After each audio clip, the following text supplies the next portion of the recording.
Is too much fasting bad for women who are menstruating?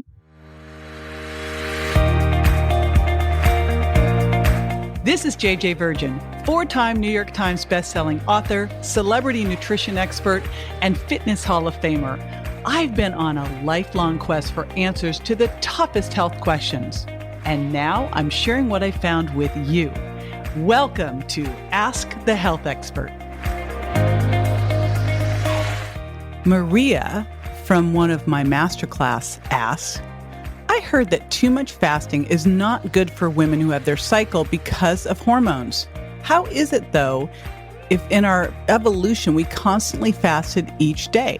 Hey, it's JJ, and I've got the perfect expert to answer this question. Meet nurse practitioner, nutrition, and intermittent fasting expert Cynthia Thurlow.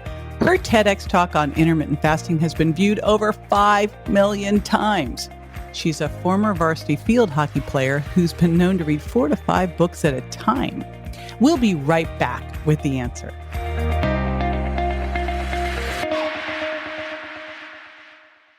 Hey, this is JJ, and have I got a gift for you? Please visit jjgiftforme.com for more. That's jjgiftforme.com.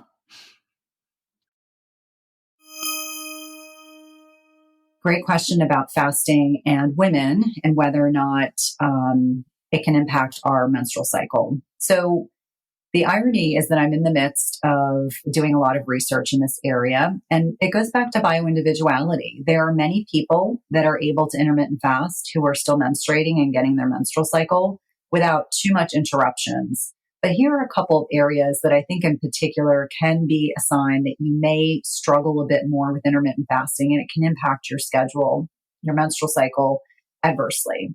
Number one, if you're already really lean, and by really lean, I mean if your BMI is less than 20, you're already really lean, you don't have as much reserve with which to tap into fat stores.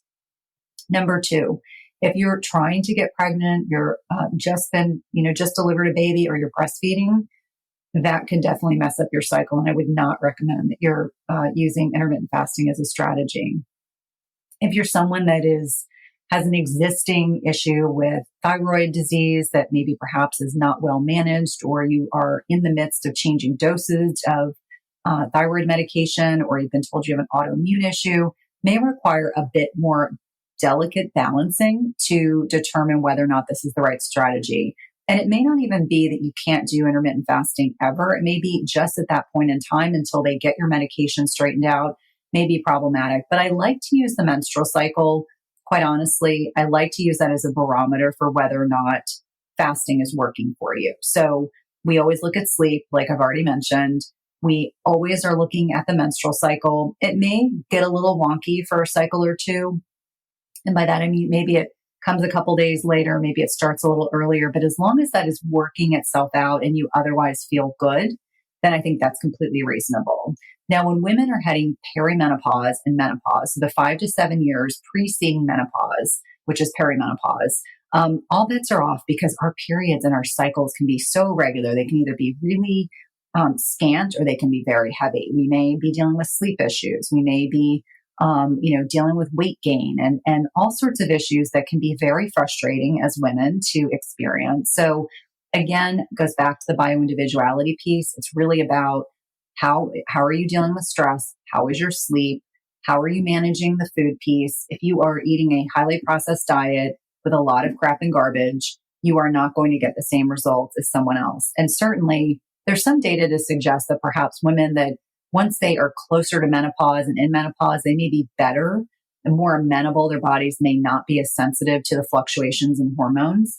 And so I think that there needs to be more research done. Most of the research that's been done has been done on lab animals. And last time I checked, we were not rats.